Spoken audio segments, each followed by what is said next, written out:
everybody, it's McGann, and welcome to my 15,000 subscriber special! I have not appeared to you in physical form before because when I have done this in the past on other channels that I've done, it always becomes about my hair, my makeup, my clothes, my weight, even this mole right here that I've had my entire life. And nothing I say matters after that because it's all about picking on my physical features. Oh, and by the way, Twitter user Glitzy at love_Melanie4Eva made me this fan art and I love it so much. Now, I want to ask you guys some questions so that I can get a better handle on this channel and where to go with it. Answer in the comments and feel free to skip anything that you really don't want to answer. Number 1, what country are you watching from? Number 2, how did you find the Fangirl channel? Did it come up on your front page? Was it a recommended video? Did it autoplay? Did you search for something? Finally, number 3, what do you want to see more of in the future? I can't promise anything, but I'll look at everything that I can. I don't want to make videos that you guys don't want to see, and you guys don't want to waste your time watching videos you don't care about. Actually, you don't watch videos that you don't care about. That's why I'm asking this question. Okay, so to alter an idea that I saw on the Theory channel, here is my top 15 animated series of all time. I gotta put my glasses on to read my notes. Number 15. Jackie Chan Adventures. The pairing of Jackie and Jade were just so great and funny, and the old uncle was so hilarious. Plus the interesting villains and the really unique storyline got Jackie Chan the number 15 spot.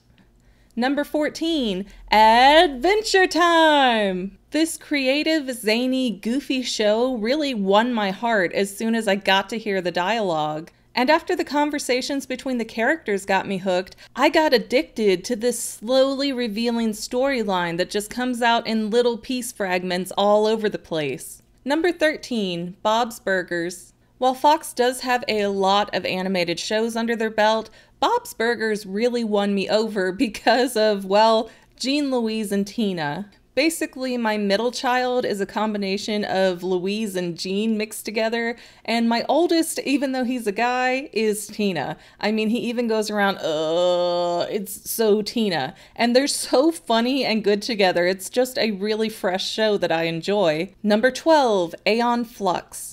Most people today only remember Aeon Flux, the movie that came out in, I think, 2005, 2006. But the animated series was actually a lot more complicated and interesting, and there's no real clear theme as to what's going on from one episode to the next. So the show feels serialized, yet it also feels like we're not watching things in order, or there's a whole bunch of episodes in between each one that were not shown. Number 11, Gargoyles. I love the building storyline, I love the concept, I love the interesting characters. The only thing I really didn't like about the show was the frickin' boat. I mean, there was like a whole season or a half season or something that went on way too long. It's like, just get back to the story already. Number 10, Ben 10 Alien Force / Ultimate Alien. I swear I didn't mean to put Ben 10 on number 10. It just worked out that way. Technically, this is 2 series, but it's kind of like a continuation from one to the next, so I'm gonna clump it together as one. But I loved high school-aged Ben. The characters were good, the scripts were good, like the episodes were really good and interesting,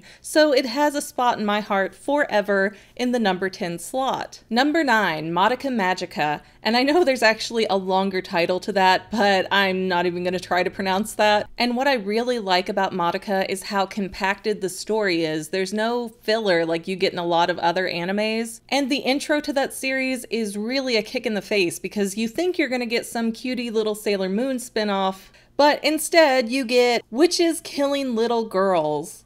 Number 8, Sonic the Hedgehog. Now there have been a lot of Sonic shows over the years. I am talking about the one from the 90s. Actually, there were at least 2 in the 90s. The one voiced by Jaleel White.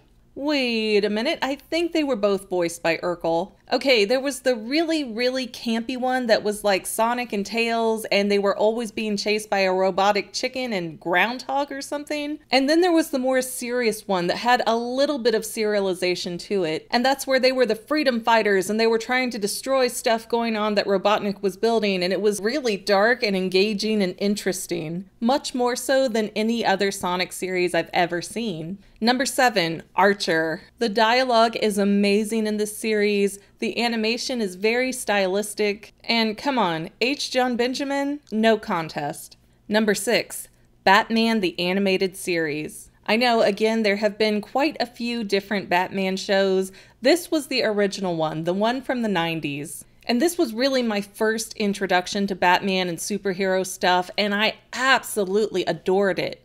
Number 5, Rick and Morty. This is one of those shows that you have to watch like every episode 10 or 20 times, and you still wouldn't find all the crazy little details that they hide in it. Not to mention the entire concept of an insane Back to the Future duo is right up my alley. Number 3, Steven Universe. A 14-year-old kid with optimism, an unbelievable amount of strong, positive female characters who can also kick your butt, and a really complicated emotional storyline. What's not to love here? That's why I'm gonna have like a million Steven Universe theories by the end of it all. Number 3, The Legend of Korra. I was like a junior or senior in high school when The Last Airbender aired, so I totally missed out on it because I had other things to do. I started driving, I was going to graduate, I was going to college and high school at the same time. But when Korra came out, I was upstairs working on my computer, and downstairs I heard, "I'm the Avatar and you gotta deal with it."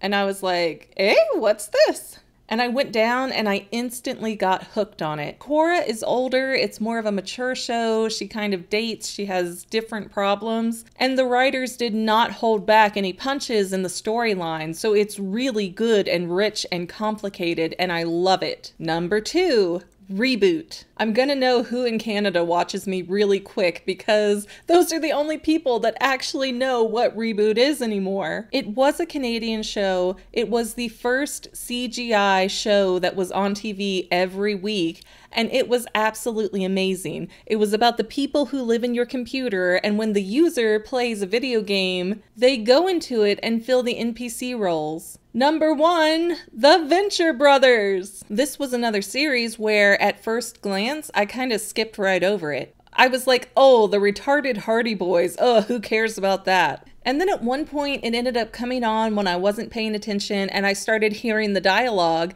and I was like, whoa, what? This is kind of amazing. And I was a Venture loyalist ever since, which, by the way, the newest season's story arc with the blue Morpho, oh my glob, they took it to a new level. There's so many more shows that I love, but this is my list. These are my absolute favorites. I really could have made it go on forever, so I'm just going to give a few honorable mentions to Daria, Gravity Falls, Fruits Basket, Bump in the Night, Futurama, the 90s version of X-Men and Spider-Man, Aladdin the series, King of the Hill, and Invader Zim. Thanks for watching, and I hope you enjoyed enough to like, subscribe, and share this video. I've also got a lot of other videos on my channel that you are fully encouraged to go check out. Plus, you can find me on Facebook at Say Halo Goodbye, which is my gamer tag, or Twitter at _Fanily.